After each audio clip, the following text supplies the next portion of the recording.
Ikaw, Hi nakakaano talaga ingay everyone! mo. So, ito yung apat Paluin na kita mamaya. aso. Sabi ko, babe lang, Namimiss ko nagpipicture sila. ako. Nakikita ko tong video na Lucy! to. Namimiss ko sila. Lapit Kasi, dito, balik dito. alaga ko yan sila. Bali, anim Hindi kita yan bigyan sila. food. Sige Pero ka. yung una, dumating Nandyan ka sa lang. akin, si Picture ako, Woody. ha?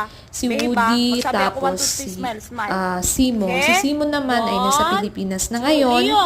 Then, Ay, si Lucy, katigas din ng ulo ba? Balik doon. si Woody at saka si Lucy! Simo ay nagkaroon sila Maldita ng mo talaga apat ba? na anak. Yan yung apat na anak nila. Si Moon, Balik na doon, si balik na, Lucy, si Very Casper, good. at Sige saka na, si Leo. 1, Nakikita ko tong 2, video na to kasi nagbubura ako ng mga video at Hindi saka pa tapos. pictures. Kaso lang ayaw ko Okay, siyang 1, burahin.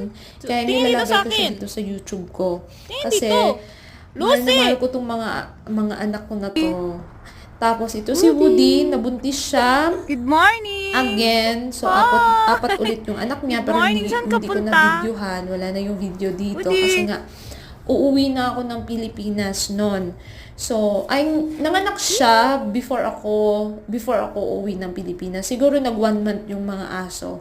Pero hindi ko na nilagyan ng pangalan kasi ayaw ko ngang ma-attach ulit sa mga aso. Then, pagkatapos, bago ako umuwi ng Pilipinas, ay nabuntis si Lucy. Si Lucy, nanganak naman siya ng 4, pero namatay yung 2 kasi nga hindi siya marunong mag-ere at ako yung nagpapaanak sa aso. Hindi ko talaga iniiwanan yung aso hanggat hindi po natatapos yung panganganak nila. Kasi nga minsan ay naiipit kaya hindi makahinga or ano. Kaya nakabantay ako. So itong video na to is memory to sa akin lahat kasi nga nakatira po ako sa Saudi for almost 5 years po bago ako umalis doon. Masakit mag-isipin at mahirap pero hanggang doon lang. Pero mahal na mahal ko po yung mga employer ko, mga alaga ko doon kasi napakabait din nila sa akin. Kasi nagtagal ako ng 5 years. So, may mga dahilan bakit wala na ako sa Saudi, kaya andito na ako ulit sa Dubai para magtrabaho. But okay naman, kinakumusta din naman nila ako at nagme-message din naman ako sa kanila.